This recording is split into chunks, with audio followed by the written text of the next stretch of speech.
pwede kang makulong dyan. Isang napakalaking kasalanan yan. Kasi buhay yan.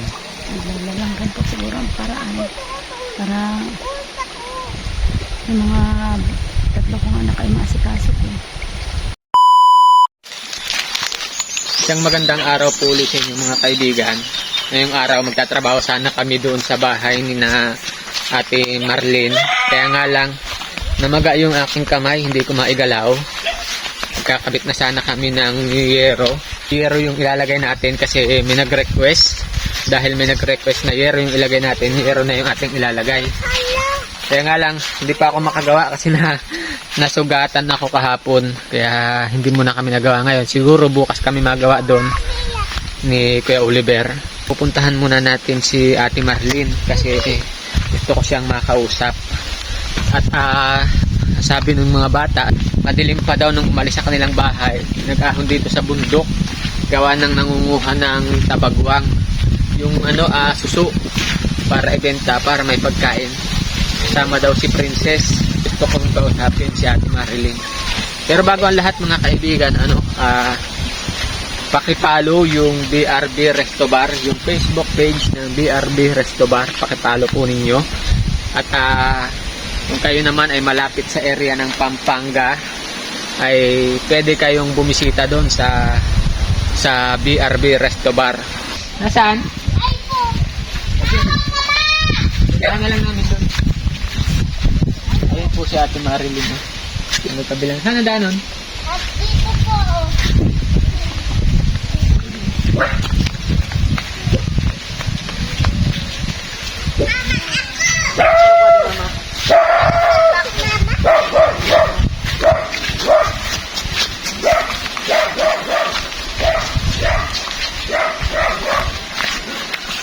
Ayun si Dot. Yung aso.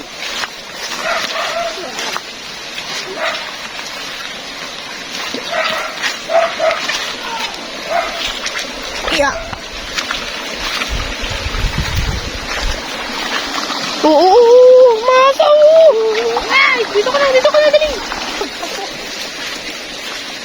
Ayun mga kaibigan, nangunguha ng pako pala si Ate Marlene. Mama!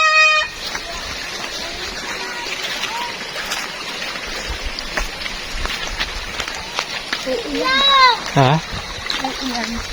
Oo nga. Uulan na din.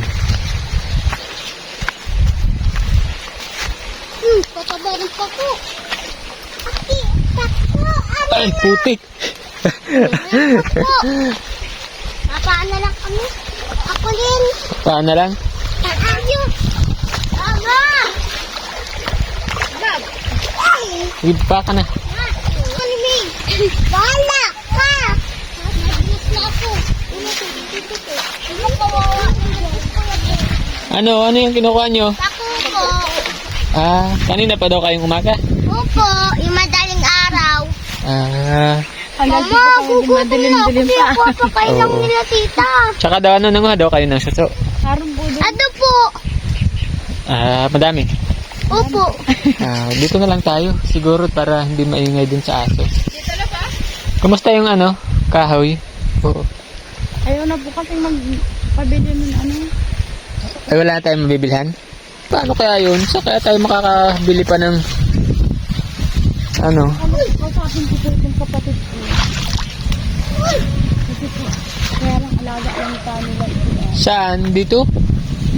Kaya ang layo. Layo naman kaya. Oo, ang layo ng pagbibilhan natin. Kasi medyo kulang din po mga kaibigan yung kahoy na pinachange na natin. Siguro doon na lang tayo para malawak-lawak. Yung pag-uusapan po namin, seryoso talagang bagay ito.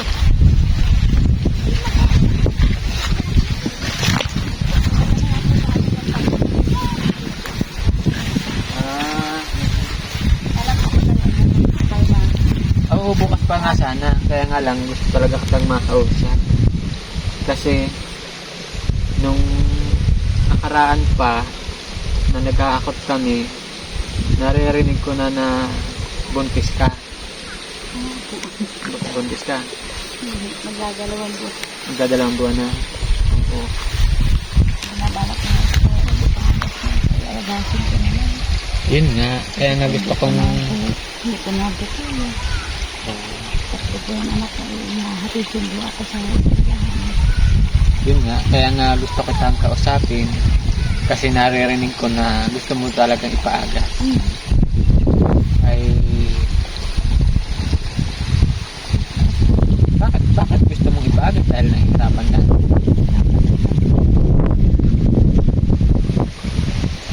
Ganyan po. Hindi naman ako yung asawa ko.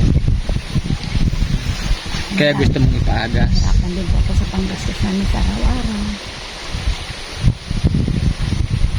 Tulad ko ngayon, nag-ahon ako sa makabili ka man lang kahit pang bili ng mga bata at pambaon sa bukas. Ito po. Kasi alam mo, kaya ikaw yung tinulungan namin dahil nakita namin talaga yung sitwasyon nyo. Nakita namin na talagang hirap na hirap kayo. Kaya kahit napakaliit ng views namin sa inyo, talagang kayo yung pinili namin na pabahayan. Kasi talaga nakita namin kung gaano kahirap. Tapos buntis pa po si Ate Marilyn. Gusto na nga niya paagas. Alam mo ba na isang malaking kasalanan yun? Alam ko po, parang marami na po ako magagawa. Ito sa sitwasyon nga po namin, pakaltayuan namin ngayon, na talagang hirap din po ako. Kaya pipiliin mo na lang na mawala siya. Siguro po, yun na lang rin po siguro ang paraan para yung mga tatlo kong anak ay maasikaso ko. Alam mo na isang napakalaking kasalanan yan na gawin yan. Kasi buhay yan. Naglalat na rin ako sana ako. Pakamatay na lang ako. Yan po nahihirapan na din ako sa mga anak ko. Paano yan? Pag nagpakamatay ka, paano yan mga anak mo? Sino mag-aalaga dyan? Alam ko yun naman yan. Totoo mahirap ang buhay. Pero hindi naman laging ganyan. Hindi laging mahirap. Malay mo, yung nasa sinapupunan mo na yan, yung bata na yan, yun ang mag-ahon sa'yo sa kahirapan. Kaya nga po, sige po ang kainin ng alak. Dahil gusto, alam niyo mga kaibigan, ang naririnig ko, kinukwento po niya kahapon, nagbubuhat siya ng kung ano-ano para maagas lang. Nagubat po ako ng magigibat para mawala lang yung nasa tiyan ko. Alam mo ba na kapag ipinaagas mo yan, pwede ka rin makulong. Kasi isang malaking kasalanan yan, yung pumatay ka ng isang sanggol na wala namang kamalay-malay. Kaya hindi po pag nililibang ko na lang yung sarili ko. Minsan nangunga ako ng walisin. Oo. Imbis na mag-isip ka na nahihirapan ka na, gumawa ka na lang ng paraan na para sa pang-araw-araw nyo. Ano po siya? Tama yung ginagawa mo na magtrabaho. Pero, huwag kang magtrabaho ng mabibigat. Huwag kang magtrabaho na makakapit ka dyan sa baby mo. Kaya, kagabi ko pa iniisip na kausapin ka kasi nga naririnig ko mga kaibigan yung kinukwento ni Ate Marilyn tungkol dyan sa baby na yan. Pero, sabi ko, hindi ko kasi naiintindi po ng mga nakaraan. Gawa ng busy ako sa pag-aasikaso ng bahay nila na sa paggagawa doon. Kaya hindi ko naiintindi yung tungkol dyan. Pero ang para sa akin, wag mong gagawin yan. 2 buwan na yan. Dalawa na.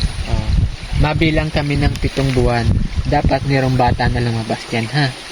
At kapag walang batang lumabas dyan, ay nako, sabi ko sa iyo, pwede kang makulong dyan sa pag ginawa mo yan. Kami, tumutulong kami sa inyo. Hindi man malaki po yung maibigay natin, pero malaking bagay yun sa inyo na kasi nakita naman po ninyo yung bahay nila Ate Marilyn. Saka po, may problema ko rin. Siyempre, mangangailangan na naman ako ng mga gamit ng baby. Lampin. Yun ang problema. Kaya gusto mo na patayin na lang. Gusto ko. Wala na lang nasa tiyan. Alam mo, wag mo na munang... Makikita naman po ninyo na yung mga anak ko, ang liliit pa. Talagang asikasuhin pa. Siyempre po, kung sakaling mga anak ako, hindi ko maihatid sa eskwelahan itong maliit po. Ay, kinder na din po yun. Ay, po itong dalawa. Nakakasunod na talaga po pag ma-eskwela. Ay, itong kinder po. Ito naman po maghahatid dyan. Pero hindi ka ba naaawa dyan sa baby mo? Magiging baby mo kung sakali. Anak mo yan. Madaming magulang ang gustong magkaroon ng anak. Kami ni Inday, gusto namin magkaroon ng anak, hindi kami binibigyan. Ikaw naman gusto mo naman mawala yan. Talagang hindi ko na po talaga kaya. Hindi ko nga ito. Hindi pa mag-inom na lang ako ng susa. Huwag. Kasi naman po kasi ganito. Huwag kang mag-iisip ng... Hindi umuwi yung asawa ko. Mapunta man kami doon. Bigyan ako 300. Pamasahe namin, 100. Ano magpulang gagawin ko. Pero huwag kang mag-isip ng kung ano-ano. Yung araw na lumilipas, may dadating at may dadating. Kaya nga po, nagkaroon nga po kami ng bahay. Ganito rin naman. Kaya problema din ako dito sa nasa tiyan ko. Alam mo, totoo hindi naman yan problema eh. Ito pa, kung problema ko din gagastusin namin sa ospital. Kasi naman, Wag mo munang isipin yun. Ang isipin mo, yung siya. ano po, sige ko ang kabubuhat ng naligipat. Nung ano po sanang magpa-change na mabuhat sana ako ng ayaw naman ni Kuya, di ako pinayagan. Oo, mabuti nga. Hindi ka... Maraming salamat kay Kuya Oliver. Hindi ko kasi alam eh, na gano'n na pala. Buti hindi niya pinayagan. Kasi gusto ko po kasi mawala ito na sa tiyan ko, kaya gusto ko magbuhat ng mga Islam. Kaya sabi ni Kuya, huwag ka na niya magbuhat yan, baka niya kumapano ka pa. Kaya hindi na rin po ako nagbuhat. Dalawa lang nga pong nabuhat ko, yung dalawang maiksi. At yun lang nga pong ipinabuhat niya sa akin. Lahat ng problema may solusyon yan. Hindi po na din ako makipaglaban. Huwag kang susuko. Tuloy lang ang laban. Hindi natin alam ang buhay. Ang buhay, paikot-ikot lang yan. Maaaring ngayon, nasa ilalim kayo. Pero, baka bukas, baka yan, nakatyan mo na yan. Yan ang mag-aalaga sa'yo pagtanda mo. Yan ang magbigay sa'yo ng mag-aayos na buhay. Ganyan po pag yung mga bata po, yung ulam may tubig at nakakawa naman po. Minsan yung bunso ko nahingi sa akin ng pangulam. Alam po ako maibigay. Tapos madagdag pa itong nasa tiyan ko. Gawin mo lang yung best mo sa araw-araw. Huwag kang mag-iisip ng kung ano-ano. Kung ano yung nariyan, pagkasyahin. Katulad niya na ikaw naman, masipag naman si Ate Marilyn po. Nangunguha siya ng mga gulay, nangunguha siya ng mga suso. Pag nagkakayas ka ng walis, gawin mo lang yun. Gawin mo lang. Okay lang. Isa pa, ang bayaran ko sa eskwelahan. Sinisingil na nga po pa akong teacher. Nakabayad. Sabi ko, wala talaga akong kwarto. Okay. Wag mong isipin mo na yan, hindi ako mangangako, pero pagkatapos nitong bahay nyo, tingnan natin. Basta wag mo lang ituloy ang pinaplano mo dyan sa anak mo, ha? Huwag ka mag-isip ng kung ano-ano. Kung malaman ko na buntis ako. Kasi po nagpakitbok nga niya ako ng Lunes. Oo. Nalaman ko po na buntis nga niya ako. Sabi ko nga nito kaya tigili. Kaya kung hindi pa tigili, anin ko na lang. Iagas ko na lang. Wow. Pinadaan mo nga po ako niya. Kung ay gusto ko nang tumalun. Ay, sama na doon ko. Sa naman ang lungsod ng asawa ko. Laban lang, Ate Marilyn. Kaya mo yan, lahat ng bagay ay may solusyon. Nasabi ko sa iyo. Basta wag mong ituloy yan, ha? Ano ba yung pwede nating pagkakitaan mo? Ano yung pwede nating pagkakitaan? Wala ko nga sa pag ako nagkaroon ng Hmm. matin na naman ako ng tuloy. Kaya Matinda ka, saan ka mabili? ang Mercedes. Magkano ang puhunan doon? Hindi ko lang po alam kung magkano ako. Okay, sige. Basta pagkatapos nitong bahay mo, pag-usapan natin yan, ha? Basta yan nasa tiyan mo, ha? Ingatan mo. Huwag kang huwag mong isipin na ilaglag siya, magbuhat ng kung ano-ano, o mag-inom ng kung ano-ano. Kasi kung halimbawa na hindi siya nalaglag at naapektuhan siya doon sa mga pinaggagawa mo, mas malaking problema yun, anak. Kasi maaari siya magka-diferensya. Kaya i-relax mo yung isip mo kung ano yung nandyan. Yun lang, basta gawin mo yung best mo. Kung araw-araw mo kang nagunguha ng pero ingatan mo si baby, ha? At pagkatapos ng bahay mo, pag-usapan natin yan kung anong magandang pagkakarataan magiging ha? Basta ipangako mo na nandyan pa yan. Kailangan sa pagkalipas ng 7 months, mga anak ka. Ha? Ha? Huwag ka na umiyak. Basta ganun yung gagawin natin. Ayusin natin yung bahay mo.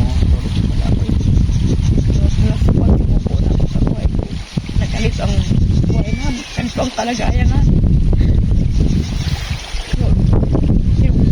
Ito lang magawa ko sa buhay. Huwag ka susuko. Kasi isipin mo yung mga anak mo, yung bunso mo, ang liit-liit pa. Kapag ikaw ay, halimbawa, ginawa mo yung plano mo, tumalon ka, o kung anong ginawa mo, anong gagastusin ng mga anak mo sa'yo? Paano sila? Sino mag-aalaga sa kanila? 2 babae mo. Yung mga anak mo naman, nauutusan na. Si Philip, masipag naman, tsaka si Princess. Nakakatulong-tulong naman sa iyo. Kaya huwag ka susuko. Ha? Basta yung sinasabi ko sa iyo, pataas ng bahay mo, pag-isipan natin kung ano yung may tutulong namin sa iyo. Ha? Basta yan, ingatan mo si baby mo. Bukas kami mabalik. Kayo ba'y may bigas? Pag inarit yung bigas namin nagbayad po ako ng mga utang. Okay. Bukas magdadala na lang kami ng bigas tsaka pang-ulam. Habang nandyan kami sa inyo, magtatrabaho, doon na tayo magluluto. Doon na tayo magsasaing para may pagkain na din yung mga bata. Kasi bukas yun. Oo. Sige. Natutira lang kami ng umagyan. Basta ingatan mo yan, ha? Pangako mo sa akin. Ha? Ipangako mo. Kasi napakalaking kasalanan yun at isipin mo, pwede kang makulong kapag ginawa mo yan. Yung asawa ko, ang mga babae. Huwag mo na intindihin yung asawa mo. Hayaan mo na siya. Kung saan siya kung anong gusto niya, hayaan mo na. Wala ka rin namang maaasahan sa kanya. Wala ka rin namang inaasahan. Itinataguhin mo yung mga anak mo ng kayo lang. Pagpatuloy mo na lang yun, ha? Ganun na lang, ha? Libang ko naman ang sarili ko. Ang wali-wali ko. Libang sa bahay. Tama yun, tama. Yun na lang gawin mo. Yung routine mo, paghahanap buhay, kumuha ka nito, nanguha ka na suso, nag-ano ka ng walisin, nagbenta ka, ikita kayo konti, okay na yun. Pagka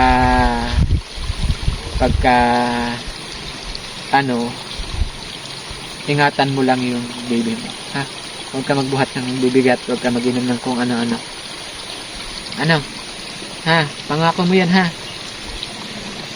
At si baby mo, Isipin mo si baby mo, lalabas dyan, meron siyang maayos na tirahan, ha? Meron siyang maayos na tirahan. Huwag mo munang problemahin yung mga problema na wala pa. Saka na natin isipin yun kapag nandyan na. Ha? Sigit, maulan na. Malang. Ha? Saan? Oo. Ay, Maraming salamat po sa The Golden Heart Group at sa mga kaibigan natin. Share na lang po ulit yung video ni Ate Marilyn dahil sobra po talaga yung kanilang kalagayan. Sobrang nakakaawa po talaga.